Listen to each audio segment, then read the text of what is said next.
Hello, everybody. Welcome again to Mark and Rob's Sports Showdown. I'm Mark. I'm Rob. And today we're going to talk about Caitlin Clark and the haters out there and whether that's going to affect her in the NBA or not and how it's affected her so far.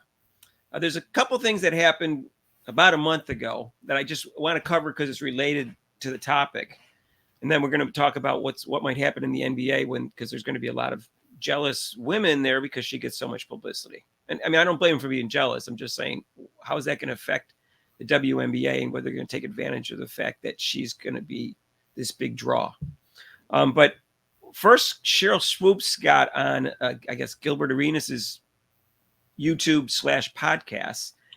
And apparently she wasn't well versed in what she was talking about.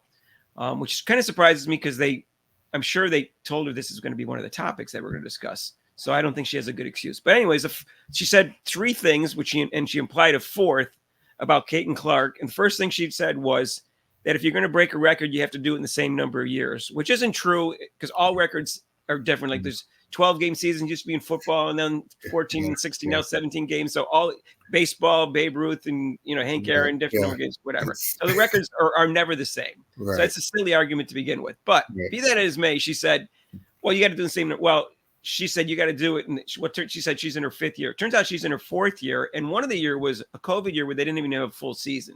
Mm-hmm. So not only did she had the same number of years as Kelsey Plum, she actually was playing in fewer games because they didn't have a full season COVID year. They played fewer games. So she had like 12 fewer games when she was going to break the record. So she was wrong on two aspects of that in one statement. And then she said, well, she's a 25-year-old playing against 20-year-olds or 18-year-olds. I forget which one she said. It turns out she had just turned 22 like a week before that. Right. And then she said when she takes like 40 shots a game. And so at the time for her career, she was taking 19.7 shots a game and 22 for that year. And now her career is up to 20, and she's taken more shots this year than she did other years. So all four of those facts were completely wrong. And Gilbert Arenas didn't even correct her. And I guess there was two other gentlemen that was in the room. I'm not sure who they were. And they didn't correct her either. And she just got away with saying all this false stuff about her. And then they asked her about the NBA and how she's going to do it. And that wasn't such a big deal, except for one thing. She said that the first thing she said was, well, she's not going to dominate right away. No problem with that statement. She's not going to dominate right away, even though I think she'll be good enough to be first-team All-Pro her first year. I don't think she's going to be the best player in the league. I don't think she's going to be better than Brianna Stewart or A.J. Wilson, who are the two best players in the WNBA right now. But I do think she will dominate a little bit. Yeah. And she will dominate in about 3 years. She'll be the best player. But then she said, well, at some point you got to play defense. Or she said something about her not playing any defense, which isn't true. She's not a great defender, but I think she's a solid defender, and they play zone with Iowa sometimes. But anyways, Rob, what was your take on what do you think her motivation was there? Well, she's old school, and Gilbert Arenas, he's a goof anyway, so I don't really. That's true. But I won't disagree with that on that one.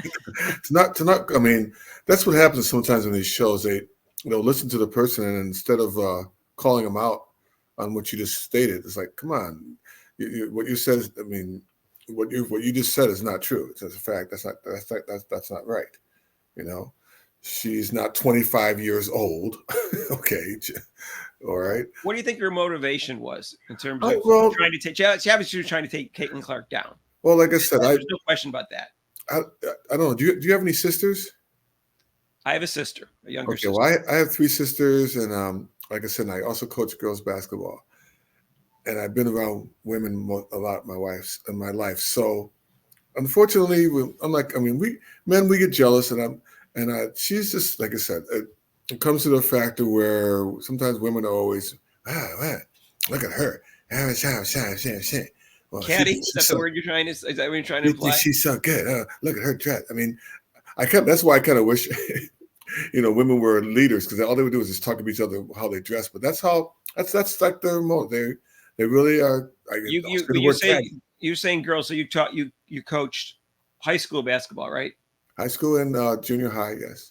Okay, so it's just so women out there we're of the feeling that you say if they're over 18, we should say women, and if they're younger than 18, we should Right. say girls. Just so if we say girls, it's because he did coach He's talking about, girls. he's talking about my girls and So my feeling was when I heard that was I just know Sheryl Swoopes was a great college player and a great WNBA, maybe one of the top 5 players of all time.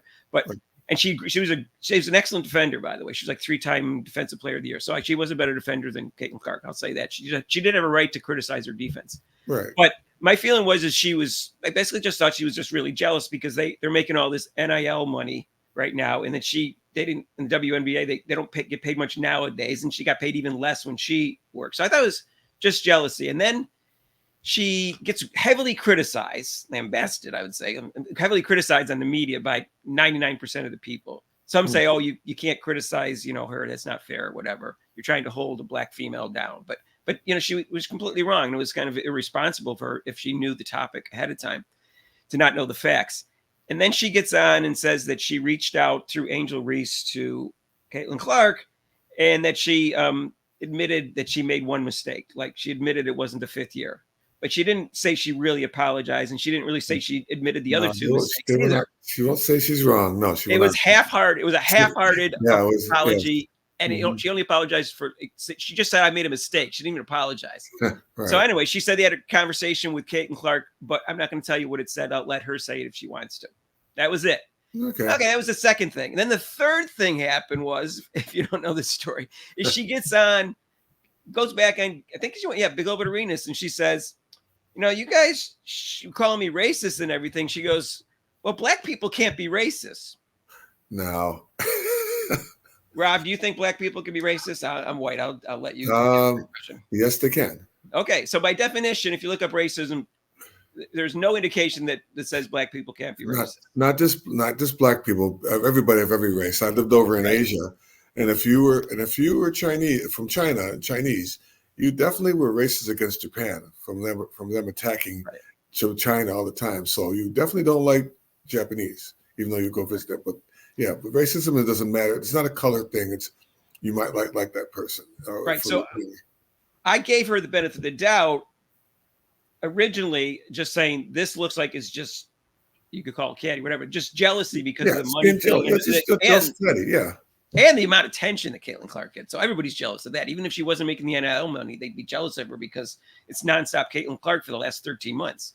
Yeah. And so, in fact, this is the first time in American history for more than a week or two that a woman is actually the most popular athlete in the country. Well, see, that's what I mean. I mean, not just from not just from a women's aspect. I think from a male aspect, women unfortunately are still not deemed as equal to men, and so to have why are they covering her? They should be covered. That's the male saying, men saying that. Like I know, I think the women should be happy that finally a woman. Oh yeah, because there's been women that have been the most popular athlete in the country for like a week or two because they won gold medals in the Olympics, right? But never for anything like 13 straight months. Right. And I think they should be happy for that. It's a woman is finally the most popular athlete in the country after 150. Right. She is bringing up, like I said, how many views did we get for the game? More, what was it? Which 12 million? 12 million? 12.3 for the last game, and then the game on last night. It could be 15. Let's compare. Million. You don't have the figures. Compare that to when Swoopes was playing. No one knew who.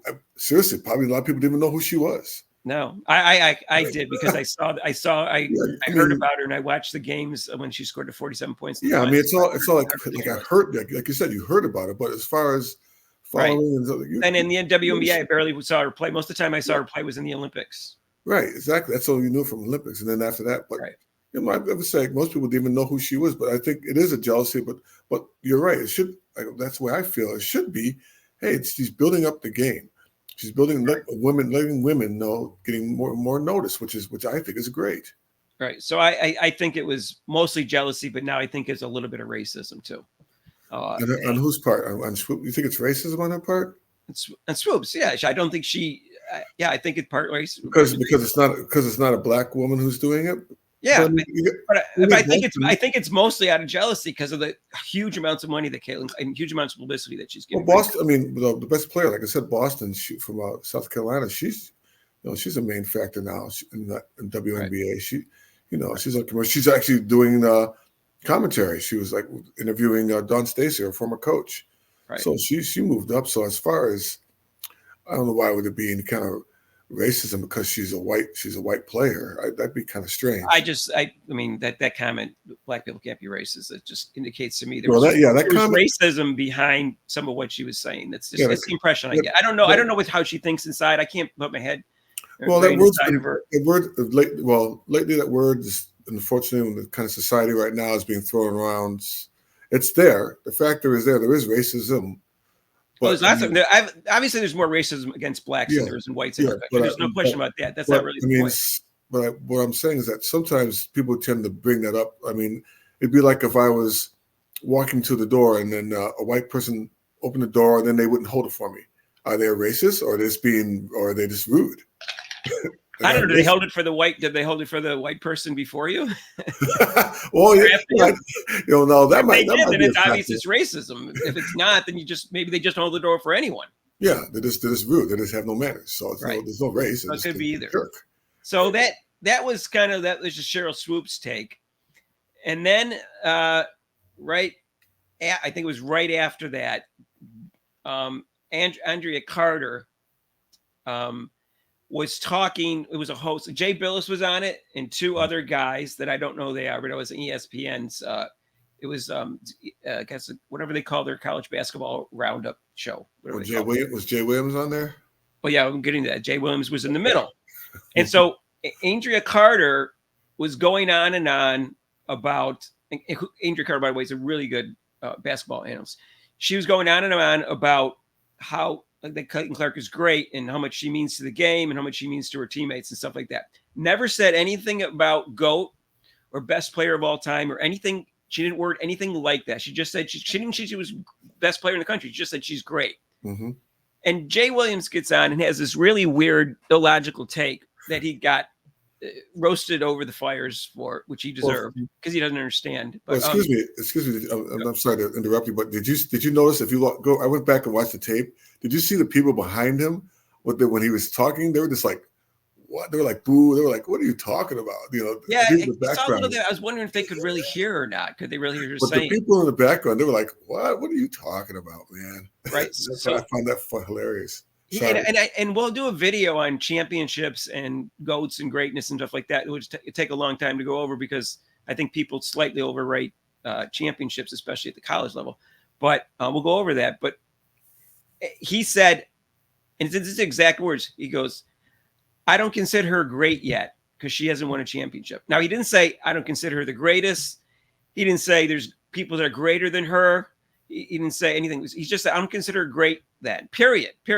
Right. So Jay Billis was in shock, basically. He goes, "Great's not even in the conversation. You can talk about greatest." He goes, "Great's not even in the conversation." Mm-hmm.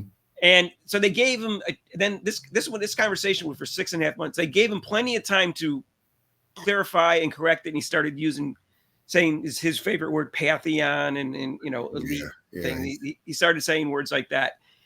And he didn't back down about the word great. He didn't say, "I'm just talking about greatest at all time." So he started doing greatest of all time. So he got completely roasted over the coals, like I said, and the internet. So. Not even great. He didn't say, so what happens is he gets on and someone gives him a chance to back down.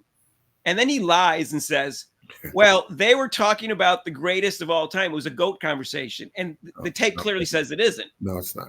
And then he started talking about the pantheon and legendary thing. And now I want to let you know that before when I went with Sheryl Swoopes, I gave her the benefit of the doubt and thought the racism and also because of the jealousy. I still think it's almost all jealousy. But Jay Williams went to Duke, which is a blue chip college. Everybody knows. Good chance of getting the national championship during that time period. And he also was player of the year one year, which a different year they won the championship. So he was an excellent player, probably a below average player of the year player. So he wasn't a really super great college player. No, he was not. No, he wasn't. He was just a great player, but not a super great player. Yeah, he was. Yeah. And he won a championship. So keep in mind, he's saying this knowing he won a championship and that he considers himself great. And he also considered himself not even great, but one of the best players of all time because he had a Player of the Year and a championship. So I feel that the real motivation behind this was nothing to do with jealousy or racism or anything like that. Is that he's self-elevating himself, saying to the world, you know, I have a championship and I have also a Player of the Year. I am a great, great player.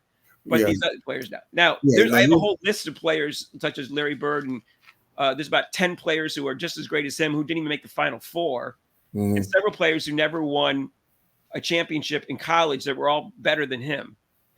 And he wouldn't even classify them as great. So he looks really stupid saying this. And I want to be quite clear. I don't think it was racism because he did bring up Diana Taurasi, who was actually Spanish and Italian. And he brought up Brianna Stewart, who's, as far as I know, all white. And so he brought them up because they held what he calls chips, right. His championships. Right. So he did that, but I think it was behind, that was his motivation behind doing that. Yeah, I mean, I've seen his broadcast when he's broadcast some games, college games, and this is to turn me off. All of a sudden the fact that returned like, well, when they'll say that players, which is fine. Well, when I played, I did this and I was this and that, and you're right. I think it was more he was pontificating how he was and what he did.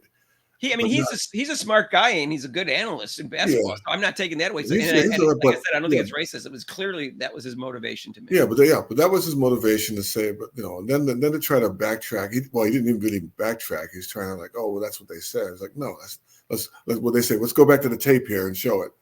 So they didn't do that, but he lied because I went back and watched the tape, and I also kind of remember the conversation before, and I knew they weren't talking about GOAT. She was just saying she's great. He totally lied. Yeah, he totally lied. So nobody agreed with his take that she wasn't great. People do say that she won't be the greatest of all time without a championship, which she plays for tomorrow night while we're taping this today. And I don't agree with that take, but at least that is a logical argument. If you've got people like Brianna Stewart, who won 4 championships and 3 Player of the Years, but she went to a super stacked Connecticut team, and so did Diana Taurasi. And they had players like Diana Taurasi played with players like 3 players got drafted in the NBA that one of the years that she won the championship. Well, you're leaving out Sue Bird too. Sue Bird, she's got the rings too. She's got rings, right? But they're not as many as them. So I'm just picking them out because if you're going to say championships are so important, you go with the one who's the most championship. Cheryl Miller, by the way, if you don't know, had 2 championships. Senior year, she lost in the finals, and she had 3 Player of the Years, and she was a 4-time first team All-American. I think people weren't talking about what his motivation was. And I was surprised because I looked him up and I knew he had a championship, and I knew before, but I knew he had a championship and I knew he was Player of the Year. Right. So it was totally illogical, but that was his motivation. And I was surprised no one brought that up. They just said he was wrong. Yeah. He definitely he was. Yeah, he was. It was haters. So then now she's going to go to, then there was an article from, I guess her name was Lindsay Schnell. She writes for USA Today, but it was posted in Yahoo also.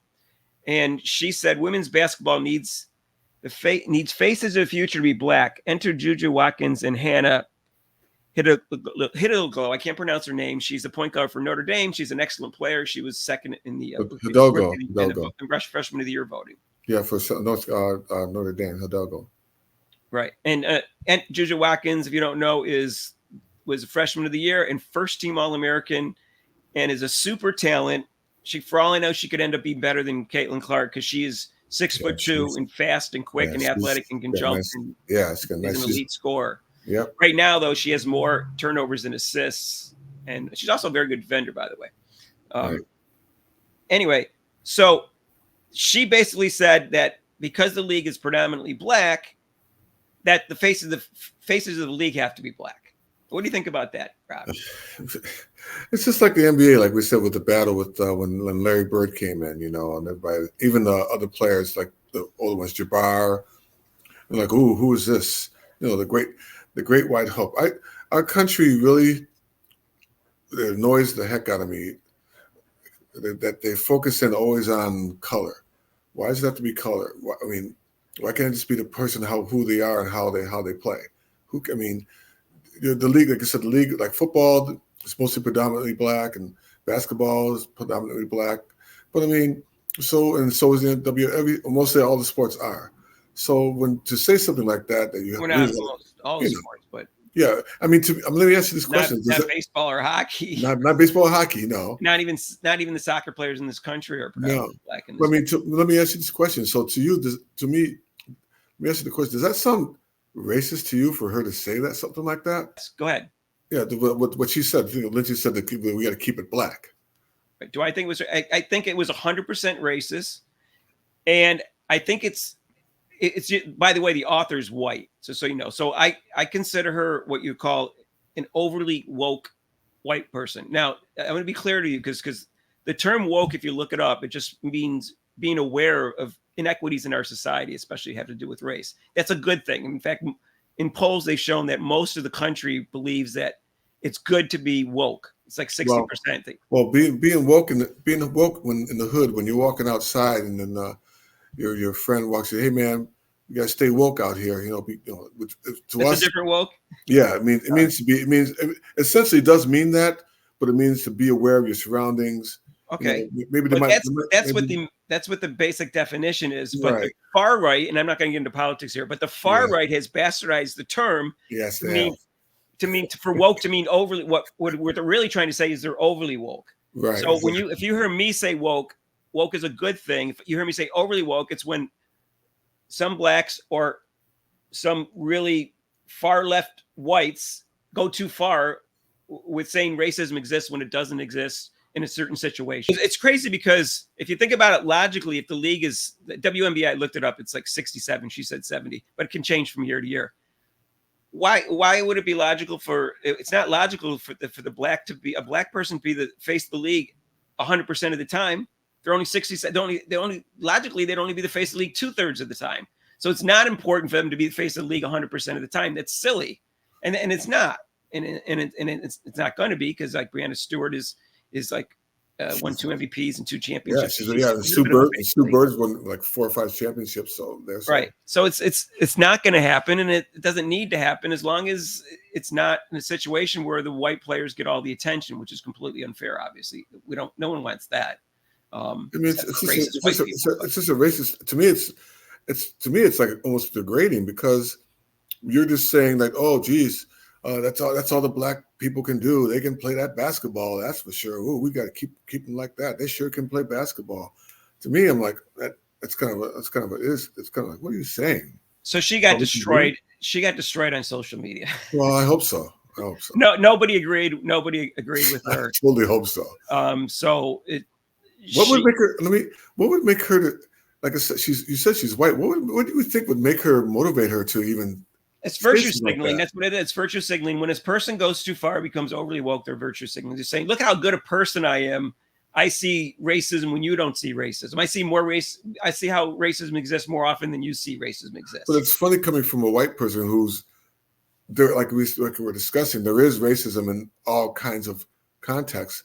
But has she ever been stopped on the street for no reason while driving or walking down the street and to ask for ID? I doubt that very much. What does she know? What does she know? She doesn't. That's why I like to talk.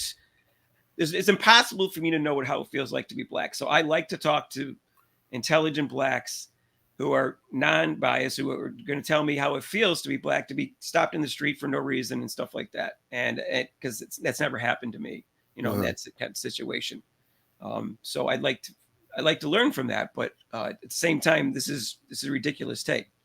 So anyway, she's gonna go. She can go crawl underneath wherever she wants to crawl. Yeah, she can go back wherever the heck. But anyways, she's not against Caitlin Clark, she says, but it looks like she's trying to push her out the door, and she hasn't even graduated yet. And she also is concerned that the black players don't get enough sneaker deals. And I looked it up, and 7 out of the 10 sneaker deals were black players. And but it's because AJ Wilson doesn't have one yet, which she should have one, obviously. So that's unfair. But so given that, what's going to happen with Caitlin Clark goes in the WNBA is why I'm bringing all this up, because there's all this jealousy against her right now. What's going to happen? You have a league that's mostly black. She's obviously going to be the face of the league from the moment she walks into training camp. She's going to be the face of the league, whether anybody likes it or not. And it's not even her fault. Right. What's going to happen when she goes to play? And there's a lot of women, and not just black women, and she's straight, and people talk about a lot of lesbians in the WNBA, and I don't care what anybody is, but people are talking about that the black lesbians, blacks, not necessarily black lesbians, blacks, lesbians, everyone's going to be, and the women are going to be jealous because how much money she's going to make. What's going to happen when she drives to the basket, knowing that she makes $5 million for playing in the big league and $3 million in for nil? But I think she'll be fine. And when she makes that first drive, she's going to get fouled not because of who she is. She's going to be fouled because we don't want her to score it. And in general, the people... I think she's going to be fouled because of both. And that's my concern. My concern is they're going to try to hurt her. This to me is Bill Laimbeer, and not because Bill Laimbeer was doing it for racist reason or jealousy, but they were just doing it because they were trying to win a championship. They weren't, and he wasn't as talented as Michael Jordan. Michael Jordan would drive to the basket. It wasn't just Michael Jordan. Larry Bird said Bill Laimbeer doesn't give you a hard foul. He tries to intentionally hurt you. Yeah. And when Michael Jordan drives to the basket, he tried to hurt Michael Jordan, and I see that happening in the WNBA for Caitlin Clark. I'm concerned. I don't think so. Though I said the girls are, and like I said, the girls in women's basketball, they're kind of catty and stuff, and they're really, how would I get you? I don't think it's much as it is as in the male aspect as it is in the you said before aspect. The women were catty. And yeah, I know. And she's inspired all these young girls and even the women who she's played against. They say nothing but great things about her as a person and the player. And the whole thing is, wouldn't you want her? Because like, hey, if she's getting that kind of money, maybe I can get that kind of money too. Well, like I said, when Juju Watkins, when she comes out, she'll be like, okay, she kind of started this. Now I can kind of come in here and like, hey, I can get this kind of money there's no question that if she obviously her games, this is not even debatable. Her games will get super high ratings for the WNBA. Right. That doesn't mean all the ratings are going to go up, but it will draw attention to the league, and some of the ratings in the games that she doesn't play are going to go up, which will benefit the WNBA players. And they need to realize that if they're so jealous of her and try to knock her down and keep her down, it's also going to prevent the league from becoming more popular. That's what I'm saying. We may be thinking that will happen, but I think it's just not. It's going to be the opposite. They'll be like, cool, she's coming in. She's right. That's what it should be. I'm saying what people are predicting. That's not what they're going to do. People, I watch things on YouTube, and they all kind of like they make fun of the WNBA because there were more. The WNBA had higher ratings 20 years ago than they do now. And then after they went on strike for more money, even though they were losing 10 million, people saw them as entitled women who thought they should deserve money, even though the league wasn't making any money. And ever since then, the ratings have gone down. And this is their one chance to make a comeback.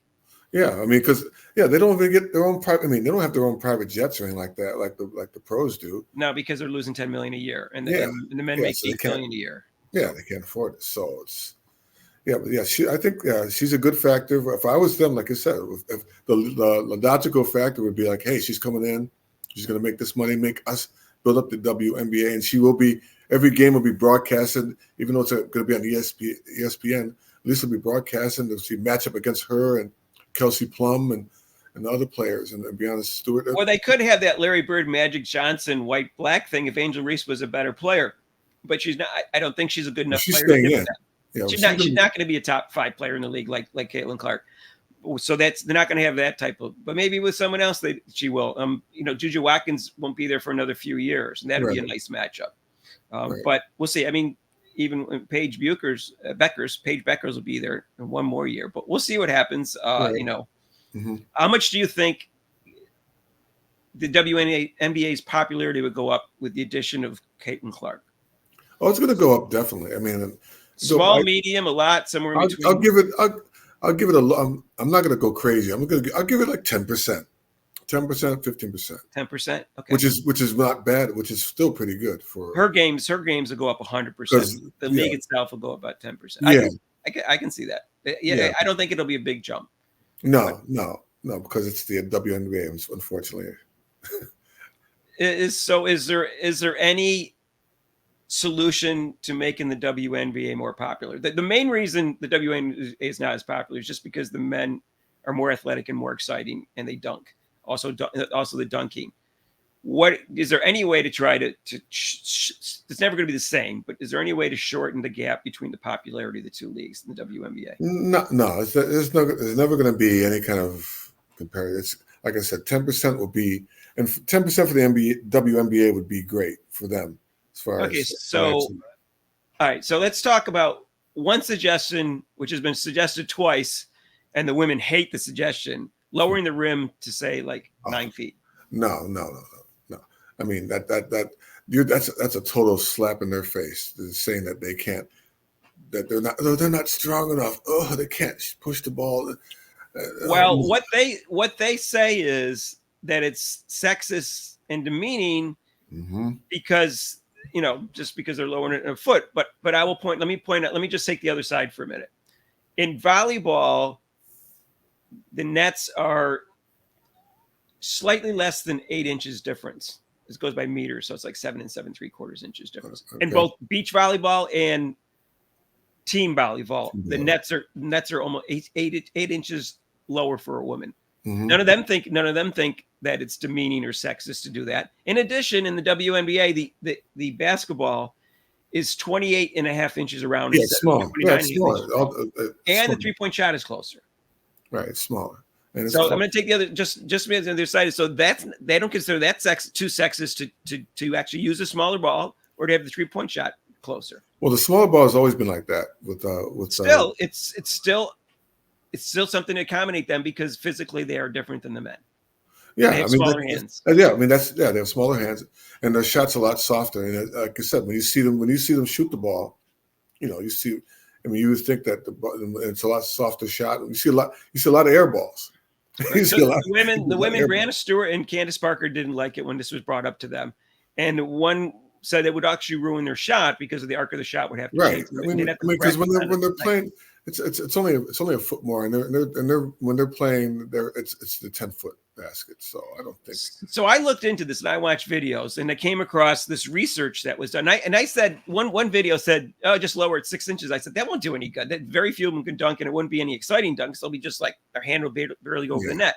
Yeah. And so I said, besides, there's a 6-inch difference between the women in the WNBA and the WNBA. Plus, these men are going to have longer arms. That's another few inches. Plus, they jump higher. So I didn't know the exact amount, but I said that's way more than 6 inches in order to try to make it equal. So it turns out some mathematician figured this out, looked in the research, and it turns out it's like an 18-inch difference would have to be done because of men jump 9 inches taller and their arms are longer.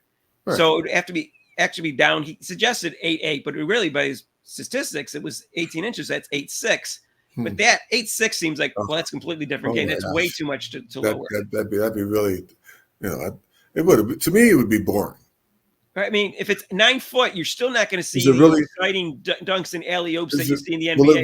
It's still 6 inches less. Yeah, will it really differences? Because the women's game is on the ground more, which makes it better than the men. Like I said, coaching girls and women's basketball, there's a lot more strategy to playing the game. Their skills. They have to work on their dribbling skills, and they have to work on their, the skill factor is a lot more better when you have to like just say, okay, they're not going to be able to dunk it or do alley oops or that kind of fancy stuff like the men.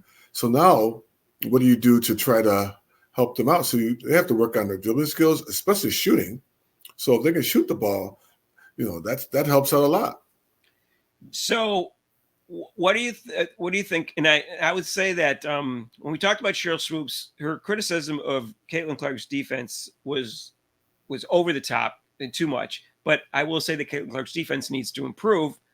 And she needs to be more consistent with. I also will say that when she doesn't have to carry the whole team and she's got a lot of teammates there, she'll be able to clamp down on defense more, and not worry about getting in foul trouble. Because if she gets in foul trouble in an Iowa game against a decent team, they've lost the game. She's Yeah, that. but we'll see. Like I said, if they, like we were talking about, if they leave her off if she's on the Olympic team, then we'll really see. I think we'll see a difference in the way she plays with better players around her. If they leave her off the Olympic team, I will boycott the WNBA. I'm sorry. I already got upset with them. I haven't watched since they in 2016. Candace Parker, yes, she was still one of the top 5 or 6 players in the league. She went to Tennessee. If you don't know, the coach was Gino. How would I pronounce his name? And he's the best coach. And he went to Connecticut, and they had a big rivalry. So he kept her off the team, even though she played in the one before that and the 2 before that. And I was so upset that the politics got involved in that. Mm-hmm. And if they do that now, because there's no way you can convince me she's not one of the top 12 players in the U.S. Right. She didn't have to be one of the top 12 players in the WNBA because some of them are from overseas. But I think she's the only 2 players I think are better than her, Brianna Stewart and AJ Wilson. I think she's probably the 3rd best player in the world right now. I know that's crazy, and she hasn't proven it against good players, but that's what I see when I watch her play. Well, I mean, like I said, I agree. I mean, I got sold on her. I was a little until I saw her play, and in some games, I'm like, this girl. This girl. She can play. This woman. I still call her girl. She can play. She can definitely play. And I think with what we're saying is that on the Olympic team, when she's on a real team with better players, I think she'll even shine even more. Because it's like, I don't have to be, like I said, I don't have to be the superstar now.